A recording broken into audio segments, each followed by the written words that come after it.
ಇದೆಲ್ಲ ಸಂಪೂರ್ಣ ಎಡವಟ್ ಆಗಿರುವಂತದ್ದು.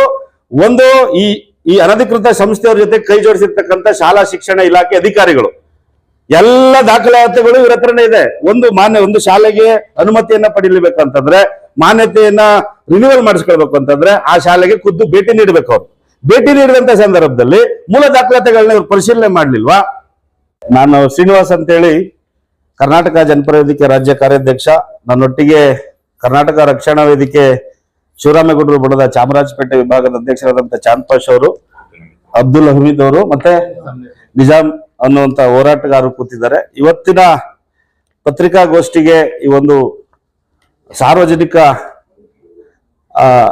ವಿಚಾರಕ್ಕೆ ಬೆಳಕು ಚೆಲ್ಲಕ್ಕೆ ಬಂದಿರತಕ್ಕಂತ ಬೆಂಗಳೂರಿನ ಎಲ್ಲ ಕಾರ್ಯನಿರತ ಪತ್ರಕರ್ತರ ಗೌರವಾನ್ವಿತ ಬಂಧುಗಳಿಗೂ ನಾನು ಈ ಪತ್ರಿಕಾಗೋಷ್ಠಿಗೆ ಸ್ವಾಗತವನ್ನು ಬಯಸ್ತೀನಿ.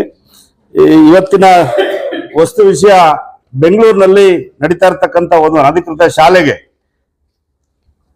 ಶಾಲಾ ಶಿಕ್ಷಣ ಇಲಾಖೆ ಅಧಿಕಾರಿಗಳು ಆಸರೆ ಆದರೆ ಕಳೆದ 14-15 ವರ್ಷದಿಂದ ಅನ್ನುವಂತಹ ಪ್ರಶ್ನೆಯನ್ನ ನಾನು ತಮ್ಮ ಮುಂದೆ ಇಡ್ಲಿಕ್ಕೆ ಬಂದಿದ್ದೇನೆ.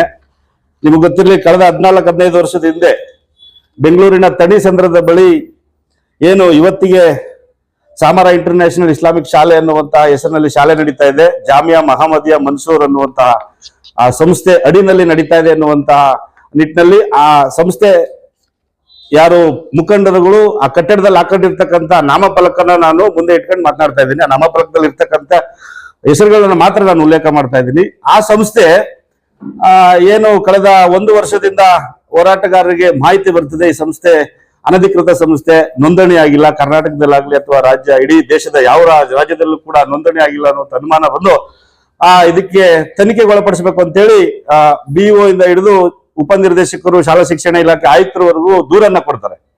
ಆ ದೂರನ್ನ ಆಧರಿಸಿ ಕೆಳ ಹಂತದ BO ಅಧಿಕಾರಿಗಳ ಮೂಲಕ ತನಿಖೆಯನ್ನ ಪ್ರಾರಂಭ ಮಾಡ್ತಾರೆ. ಒಂದು ತ್ರಿಸದಸ್ಯ ಪೀಠವನ್ನ ಸ್ಥಾಪನೆ ಮಾಡ್ಕೊಂಡು 3 ಸಮಿತಿ ಸದಸ್ಯರನ್ನ ಮಾಡ್ತಾರೆ, BOಗಳನ್ನ ಒಳಗೊಂಡಂತೆ. ಆ ಮೊದಲನೇ ವರದಿನಲ್ಲೇ ಕಂಡು ಬರ್ತದೆ ಈ ಸಂಸ್ಥೆ ಅನಧಿಕೃತ ಸಂಸ್ಥೆ ಅಂತ ಹೇಳಿ. ಶಾಲೆ ಮುಖಂಡರಿಗೆ ಒಂದು ನೋಟಿಸ್ ಅನ್ನ ಜಾರಿ ಮಾಡ್ತಾರೆ. ನಿಮ್ಮ ಸಂಸ್ಥೆ ಏನು ಜಾಗ ಒಂದ್ ಹೆಸರಿನಲ್ಲಿದೆ, ನೀವು ಸಂಸ್ಥೆ ನೋಂದಣಿ ಆಗಿದೆ ಅಂತೇಳಿ ಕೊಟ್ಟಿರ್ತಕ್ಕಂಥ ದಾಖಲಾತಿಗಳು ಒಂದು ಹೆಸರಲ್ಲಿದೆ, ನೀವು 1ರಿಂದ 4ನೇ ತರಗತಿವರೆಗೆ ಒಂದು ಸಂಸ್ಥೆ ಹೆಸರಿನಲ್ಲಿ ಪ್ರಸ್ತಾವನೆ ಸಲ್ಲಿಸಿ ಅನುಮೋದನೆಯನ್ನ ಪಡ್ಕೊಂಡಿದ್ರಿ, 5ರಿಂದ 7ನೇ ತರಗತಿಗೆ ಒಂದು ಸಂಸ್ಥೆ ಹೆಸರಿನಲ್ಲಿ ಮಾನ್ಯತೆಯನ್ನ ಪಡ್ಕೊಂಡಿದ್ರಿ, 8ರಿಂದ 10ನೇ ತರಗತಿವರೆಗೆ ಒಂದು ಸಂಸ್ಥೆ ಹೆಸರಿನಲ್ಲಿ ಮಾನ್ಯತೆಯನ್ನ ಪಡ್ಕೊಂಡಿದ್ರಿ, ಇದಕ್ಕೆಲ್ಲ ನೀವು ಲಿಖಿತ ಸಮಜಾಯಿಷಿಯನ್ನು ಅನ್ನುವಂತಹ ನೋಟಿಸ್ ಅನ್ನ ಕೊಡ್ತಾರೆ. ಅದಕ್ಕೆ ಆ ಸಂಸ್ಥೆಯವರು ನೋಟಿಸ್ ಅನ್ನ ತಂದು ಲಿಖಿತವಾಗಿ ಉತ್ತರ ಕೊಡ್ತಾರೆ. ನಮ್ಮ ಸಂಸ್ಥೆ ಜಾಮಿಯಾ ಮಹಮ್ಮದಿಯಾ ಮನ್ಸೂರ ಅಲ್ಲ ಅನ್ನುವಂಥದ್ದು ನಮ್ಮ ಸಂಸ್ಥೆನೇ ಅಲ್ಲ, ನಮ್ಮ ಸಂಸ್ಥೆ ಅಲ್ ಜಾಮಿಯಾ ಮಹಮ್ಮದಿಯಾ ಎಜುಕೇಶನ್ ಸೊಸೈಟಿ, ಈ ಸಂಸ್ಥೆ ನಮ್ದು ಅಧಿಕೃತ ಸಂಸ್ಥೆ ಅನ್ನುವಂತಹ ಲಿಖಿತ ಸಮಜಾಯಿಷಿಯನ್ನ ಕೊಡ್ತಾರೆ. ದಯಮಾಡಿ ನಾನು ತಮಗೆ ಸೂಕ್ಷ್ಮವಾಗಿ ಹೇಳಲಿಕ್ಕೆ ಬಯಸ್ತೀನಿ, ಇವತ್ತಿಗೂ ಕೂಡ ಜಾಮಿಯಾ ಮಹಮ್ಮದಿಯಾ ಮನ್ಸೂರ ಅನ್ನುವಂತ ನಾಮಫಲಕದಲ್ಲೇ ಶಾಲೆ ನಡೀತಾ ಇದೆ. ಇವತ್ತಿಗೂ ಕೂಡ ತಾವು ಅಲ್ಲಿ ನೋಡಿದ್ರೆ ಕಾಣ ಸಿಗ್ತದೆ, ಇವತ್ತಿಗೂ ಕೂಡ ಅದೇ ಹೆಸರಿನಲ್ಲಿ ನಡೀತಾ ಇದೆ. ಶಾಲಾ ದಾಖಲಾತಿಗಳು ವಿದ್ಯಾರ್ಥಿಗಳಿಗೆ ಅದೇ ಹೆಸರಿನಲ್ಲಿ ಕೊಟ್ಟಿದ್ದಾರೆ. ಶಾಲೆಗಳಿಗೆ ವಿದ್ಯಾರ್ಥಿಗಳಿಂದ ಪಡೆದುಕೊಳ್ಳುವಂತ ಶುಲ್ಕಕ್ಕೆ ರಸೀತಿಯನ್ನು ಅದೇ ಹೆಸರಿನಲ್ಲಿ ಕೊಟ್ಟಿದ್ದಾರೆ.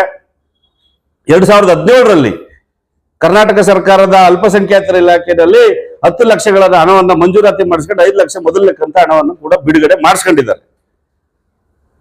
ಈ ಅನಧಿಕೃತ ಸಂಸ್ಥೆಯನ್ನ ಮಾನ್ಯತೆಯನ್ನ ರದ್ದು ಮಾಡಬೇಕು, ವಿದ್ಯಾರ್ಥಿಗಳಿಗೆ ನೀವು ನ್ಯಾಯವನ್ನ ಕೊಡಿಸಬೇಕು ಅನ್ನುವಂತ ನಿಟ್ಟಿನಲ್ಲಿ ಹೋರಾಟ ಪ್ರಾರಂಭ ಆಗಿ BO DDP ಅವರು ಶಾಲಾ ಶಿಕ್ಷಣ ಇಲಾಖೆ ಆಯುಕ್ತರ ಕಚೇರಿನಲ್ಲಿ ದಿನಗಟ್ಲೆ ಬೆಳಿಗ್ಗೆಯಿಂದ ರಾತ್ರಿವರೆಗೂ ದಲಾಯತ್ ರೀತಿಯಲ್ಲಿ ಕಾಯ್ದು ಕುಳಿತು ಇವತ್ತು 26ನೇ ತಾರೀಕು DDP ಅವರು ಸಮಗ್ರವಾದ ಮಾಹಿತಿಗಳನ್ನ ತೆಗೆದುಕೊಂಡು ಸಮಗ್ರವಾದ ದಾಖಲಾತಿಗಳನ್ನ ಪರಿಶೀಲನೆ ಮಾಡಿ ಏನು ಇವರು ಮಹಮ್ಮದಿಯಾ ಸೊಸೈಟಿ ಅಂತ ಹೇಳಿ ನಮ್ಮ ಸಂಸ್ಥೆ ನೋಂದಣಿ ಆಗಿತ್ತು ಇದು ಅನ್ನುವಂತಹ ಉಲ್ಲೇಖವನ್ನ ಮಾಡಿದ್ರು. ಈ ಸಂಸ್ಥೆ ನಿಜವಾಗ್ಲೂ ನೋಂದಣಿ ಆಗಿದೆಯಾ ಇಲ್ವಾ ಅಂತೇಳಿ ಖಾತ್ರಿಪಡಿಸ್ಕೊಳ್ಳಿಕ್ಕೆ ಮಹಾರಾಷ್ಟ್ರದ ಸರ್ಕಾರಕ್ಕೆ ಪತ್ರವನ್ನು ಬರೀತಾರೆ. ಅವರು ಕೂಡ ಕಳೆದ 14ನೇ ತಾರೀಕು 4ನೇ ತಿಂಗಳು 14ನೇ ತಾರೀಕು ಪುನಃ ಅವ್ರಿಗೊಂದು ರಿಪ್ಲೈ ಕೊಡ್ತಾರೆ. ಜಾಮಿಯಾ ಮಹಮ್ಮದಿಯಾ ಮನ್ಸೂರ ಅನ್ನುವಂಥದ್ದು ನಮ್ಮ ರಾಜ್ಯದಲ್ಲಿ ರಿಜಿಸ್ಟ್ರೇಷನ್ ಆಗಿಲ್ಲ, ನೋಂದಣಿ ಆಗಿಲ್ಲ. ಜಾಮಿಯಾ ಮಹಮ್ಮದಿಯಾ ಎಜುಕೇಶನ್ ಸೊಸೈಟಿ ಅನ್ನುವಂಥದ್ದು ನೋಂದಣಿ ಆಗಿಲ್ಲ.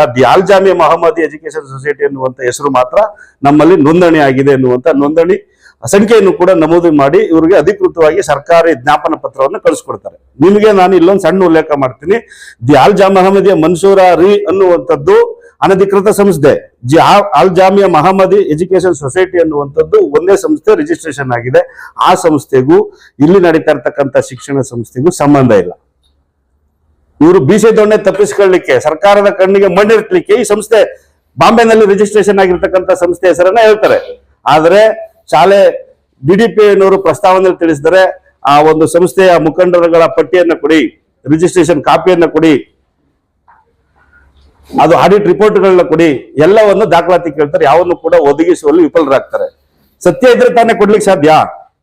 ಯಾವುದೋ ಒಂದು ಮುಂಬೈನಲ್ಲಿ ರಿಜಿಸ್ಟ್ರೇಷನ್ ಆಗಿರ್ತಕ್ಕಂಥ ಸಂಸ್ಥೆ ಹೆಸರು ಹೇಳಿಕೊಂಡು ಇವರು ಸರ್ಕಾರದ ಶಾಲಾ ಶಿಕ್ಷಣ ಇಲಾಖೆ ಕಣ್ಣಿಗೆ ಮಣ್ಣೆರ್ಚಕ್ ಹೋದ್ರು. ಬಟ್ ದಾಖಲಾತಿಗಳನ್ನ ಕೊಡ್ಲಿಲ್ಲ, ವಿಫಲವಾದ್ರು. ಶಾಲೆಗೆ ಇರ್ತಕ್ಕಂಥ ನಿವೇಶನದ ದಾಖಲಾತಿಯಲ್ಲಿ ಆಲ್ ಜಾಮಿಯಾ ಮಹಮ್ಮದಿ ಎಜುಕೇಶನ್ ಸೊಸೈಟಿ ಅಂತ ಇದೆ. ಆಲ್ ಜಾಮಿಯಾ ಮಹಮ್ಮದಿ ಎಜುಕೇಶನ್ ಸೊಸೈಟಿಗೂ ಇವ್ರು ಹೇಳ್ತಾ ಇರ್ತಕ್ಕಂಥ ದಿ ಆಲ್ ಜಾಮಿಯಾ ಮಹಮ್ಮದಿ ಎಜುಕೇಶನ್ ಸೊಸೈಟಿಗೂ ಸಂಬಂಧ ಏನೂ ಇಲ್ಲ. The Al Jamia Mohammadi education society ಅವರು ಲಿಖಿತವಾಗಿ ಹೋರಾಟಗಾರರಿಗೆ ಒಂದು ಹಿಂಬರ ಕೊಡ್ತಾರೆ. ಆಲ್ ಜಾಮಿಯಾ ಮಹಮ್ಮದಿ ಎಜುಕೇಶನ್ ಸೊಸೈಟಿ ಅನ್ನುವಂಥದ್ದು ನಮಗೂ ಅದಕ್ಕೂ ಸಂಬಂಧ ಇಲ್ಲ, ನಾವು ಯಾವುದೇ ಶಾಲೆಗಳನ್ನ ಬೆಂಗಳೂರಿನಲ್ಲಿ ತೆರೆದಿಲ್ಲ ಅಂತೀವಿ. ನಮ್ಮ ಆರೋಪ ಇಷ್ಟೇ, ಕಳೆದ 14-15 ವರ್ಷದಿಂದ ಆ ಶಾಲೆನಲ್ಲಿ ಕಲ್ತಿರ್ತಕ್ಕಂಥ ಮಕ್ಕಳಿಗೆ ಯಾವ ರೀತಿ ನ್ಯಾಯವನ್ನ ಈ ಶಾಲಾ ಶಿಕ್ಷಣ ಇಲಾಖೆ ಅಧಿಕಾರಿಗಳು ಒದಗಿಸ್ತಾರೆ, ಅವರ ಭವಿಷ್ಯ ಏನು? ಅನಧಿಕೃತ ಸಂಸ್ಥೆ ರದ್ದು ಮಾಡ್ತೀರಿ, ವ್ಯಾಸಂಗವನ್ನ ಮಾಡಿ ಉನ್ನತ ವ್ಯಾಸಂಗಕ್ಕೆ ಹೋದಂತ ವಿದ್ಯಾರ್ಥಿಗಳ ಭವಿಷ್ಯ ಏನಾಗ್ಬೇಕು? ಅನಧಿಕೃತ ಅಂಕಪಟ್ಟಿ, ಅನಧಿಕೃತ ವರ್ಗಾವಣೆ ಪತ್ರ ನೀವು ಅನಧಿಕೃತವಾಗಿ ಇರ್ತೀರಿ ಅಂತೇಳಿ ಯಾರಾದ್ರೂ ಅಪ್ಪಿತಪ್ಪಿ ಸರ್ಕಾರಿ ಕೆಲಸಕ್ಕೆ ಸೇರಿದ್ರೆ ಕೆಲಸದಿಂದ ವಜಾ ಆಗ್ತಾರೆ, ಜೊತೆಗೆ ಸರ್ಕಾರಕ್ಕೆ ತಪ್ಪು ಮಾಹಿತಿಗಳನ್ನ ಕೊಟ್ಟಿದ್ದೀರಿ ಅಂತೇಳಿ ಅವ್ರ ಮೇಲೆ 420 ಕೇಸ್ ದಾಖಲಾಗ್ತದೆ. ಇದೆಲ್ಲ ಸರಿಪಡಿಸುವಂತವ್ರು ಯಾರು? ಈ ಸಂಸ್ಥೆಗೆ ಒಂದ್ ನಿಮಿಷ ಆಮೇಲೆ ಹೇಳ್ತೀನಿ. ಈ ಸಂಸ್ಥೆಗೆ ಇಲ್ಲಿವರೆಗೂ ಸಾಕಾರವಾಗಿ ನಿಂತಹ ಅಧಿಕಾರಿಗಳ ವಿರುದ್ಧ ಕೂಡಲೇ ಮೊಕದ್ದಮೆ ದಾಖಲಾಗಬೇಕು.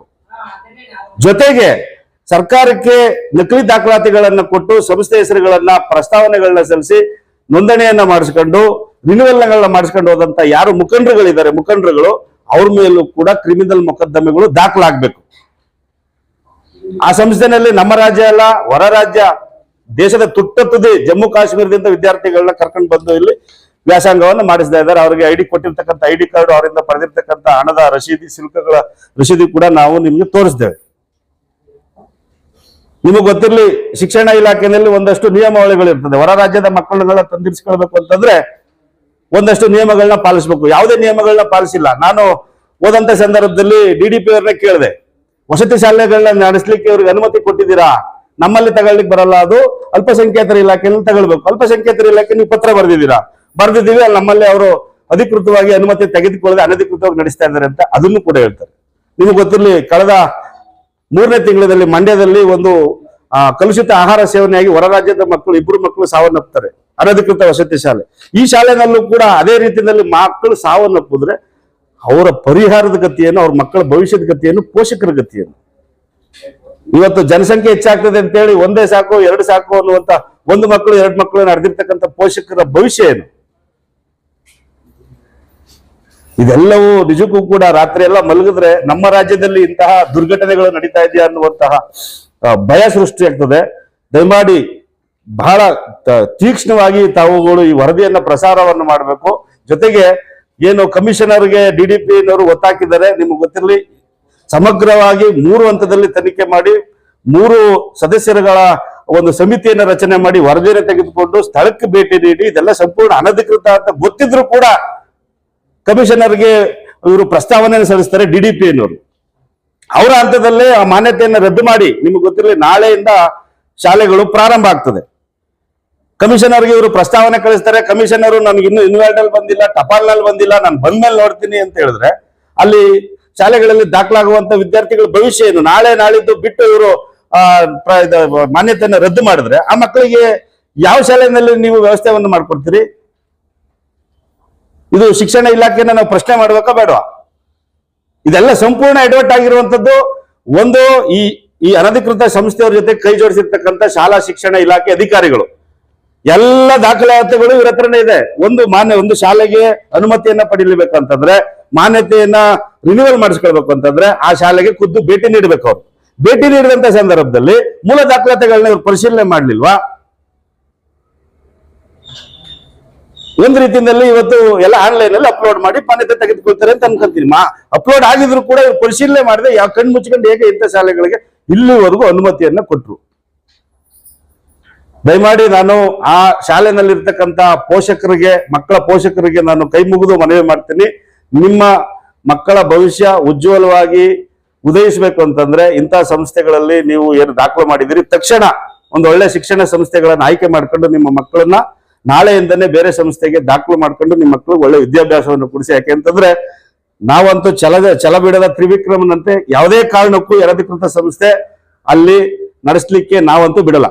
ಸರ್ಕಾರದ ಕೊರಳು ಪಟ್ಟಿಯನ್ನ ಹಿಡಿದು ಕೊನೆಗೆ ಒಂದು ಉಗ್ರವಾದ ಹೋರಾಟ, ಅಲ್ಲಿಂದ ಶಾಲೆಯಿಂದ ವಿಧಾನಸೌಧವರೆಗೂ ಪಾದಯಾತ್ರೆಯನ್ನಾದ್ರೂ ಮಾಡಿ ನಾವು ಆ ಅನಧಿಕೃತ ಶಾಲೆಯನ್ನ ಬಂದ್ ಮಾಡಿಸಿದವರೆಗೂ ನಾವು ನಿದ್ರೆ ಮಾಡಬಾರ್ದು ಅಂತ ತೀರ್ಮಾನ ಮಾಡಿದ್ದೀವಿ.